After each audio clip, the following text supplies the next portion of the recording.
नमस्कार, मैं हेमंत दास। आज एक नया वीडियो के साथ और नया टॉपिक के साथ। आज हम लोग का टॉपिक है laboratory sample acceptance and rejection criteria. जो इसका बारे में आज बात करेंगे जो लेबोरेटरी में कौन सा सैंपल रिजेक्ट होता है और कौन सा सैंपल एक्सेप्ट होता है। इसका ऊपर का ये टॉपिक लाया है क्योंकि मैंने पहले ही order of draw, different types of file, colours of file, कौन सा में क्या लेना है, अभी वही सबको आगे बढ़ाते हुए जब सैंपल लैब का जब आप कलेक्शन होने के बाद जब लैब में सैंपल लेके भेज देते हैं आप, तो कब कब कब आपका सैंपल रिजेक्ट हो सकता है, मतलब रिजेक्शन होता है। और कभी कभी पेशेंट के पास कॉल जाता है आपका सैंपल रिजेक्ट हो गया तो रिपीट सैंपल चाहिए। कब कब आपका सैंपल रिजेक्ट होता है? अगर सैंपल कलेक्ट होने के बाद अगर आपका सैंपल रिजेक्ट होता है, क्यों होता है, किस तरीके से होता है, इसका जानकारी हम आज आप लोग को ये वीडियो के जरिए देने जा रहे हैं। तो आप ये लैब का अंदर में जो काम करता है वो लोग के लिए भी ज़रूरी है, और जो रेगुलर ब्लड लैब में टेस्टिंग के लिए देता रहता है वो लोग के लिए भी ज़रूरी है। तो सैंपल रिजेक्शन क्राइटेरिया क्या क्या है? पहले तो है, अगर आपका जो ब्लड ले रहा है फिलेबोटोमी, वो आपका पेशेंट का आपका डिटेल्स या डेमोग्राफिक्स अच्छा तरीके से सैंपल या फॉर्म में लिखा है कि नहीं। अगर उसका जो TRF फॉर्म है या सैंपल में आपका सैंपल डेमोग्राफिक्स अच्छा से दिया लिखा है कि नहीं, वो देखना ज़रूरी है। उसके साथ साथ ही आपका सैंपल कलेक्ट किया है फिलेबोटोमी ने, उसमें बारकोड या उसका आप सही तरीके से उसमें लेबलिंग हुआ कि नहीं, उसका सैंपल ID हो सकता है, बारकोड पेस्टिंग हो सकता है, आपका सामने सही तरीके से हुआ कि नहीं, वो भी देखना पड़ेगा।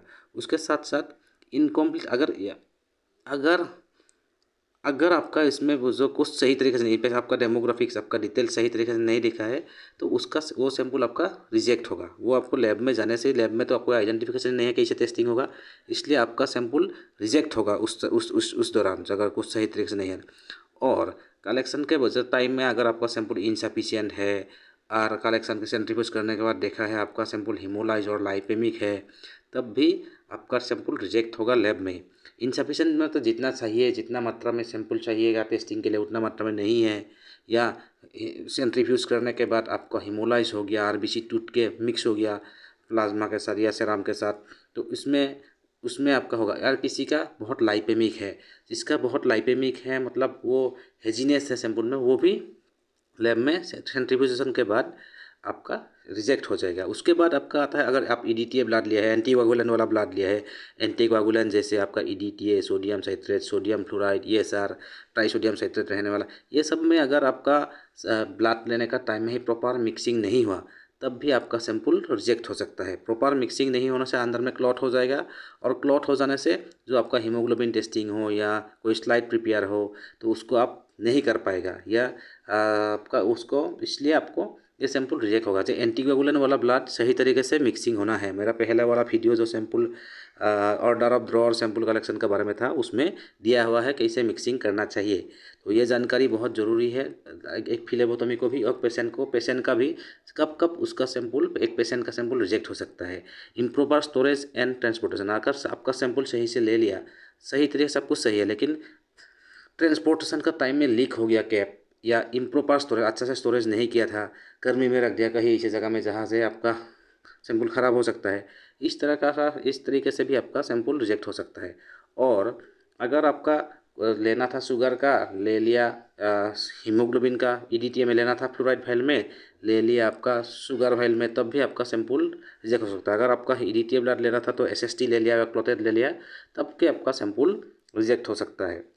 ये सब रीजन है। और अगर कॉन्टामिनेटेड स्पेसिमेन, अगर कोई स्पेसिमेंस लीक होकर कॉन्टामिनेट हो गया, तब भी आपका सैंपल रिजेक्ट हो सकता है। ये है रिजेक्शन क्राइटेरिया। और अगर एक सैंपल का कुछ स्टेबिलिटी पीरियड होता है, मिनिमम स्टेबिलिटी पीरियड होता है, तो लग रहा है उसका सैंपल बहुत पुराना हो गया, 2 दिन हो गया, 1 दिन हो गया, सो ये सब सैंपल भी स्टेबिलिटी पीरियड के बाद भी आपका सैंपल का स्टेबिलिटी पीरियड है, वो ऑटोमेटिक आपको ये हाल में देखा रहा है ब्लैक हो गया, वो हो गया, तो स्टेबिलिटी पीरियड का ब्लड आपका स्टेबिलिटी पीरियड अगर ज़्यादा हो गया, तो उसका हिसाब से ज़्यादा हो गया, तो उसको रिजेक्ट ही होगा, वो सैंपल रिजेक्ट होगा आपका। तो उसके बाद सैंपल एक्सेप्टेंस क्राइटेरिया, इस ये सब के बिना, रिजेक्शन के बिना सब कुछ जो सही होगा, patient proper patient demographics on sample रहेगा, आपका प्रॉपर लेबलिंग रहेगा या बारकोड अच्छा से पेस्टिंग रहेगा, और सफिशिएंट वॉल्यूम का ब्लड रहेगा, तो आपका सैंपल एक्सेप्ट होगा। और proper temperature monitoring during transportation, अगर कहीं से लेके लेगा तो प्रॉपर टेम्परेचर में आपका सैंपल ट्रांसपोर्ट हुआ तो वो सैंपल एक्सेप्ट होगा। अगर मेरा वीडियो आपको ये सही लगा, अच्छा लगा और आपसे कुछ सीखने के लिए मिला मेरे से, तो आप प्लीज़ मेरा वीडियो को सब्सक्राइब कीजिए, कमेंट कीजिए और शेयर कीजिए और आपका फ्रेंड्स को भी दिखाइए। ये मेरा रिक्वेस्ट है। Thank you.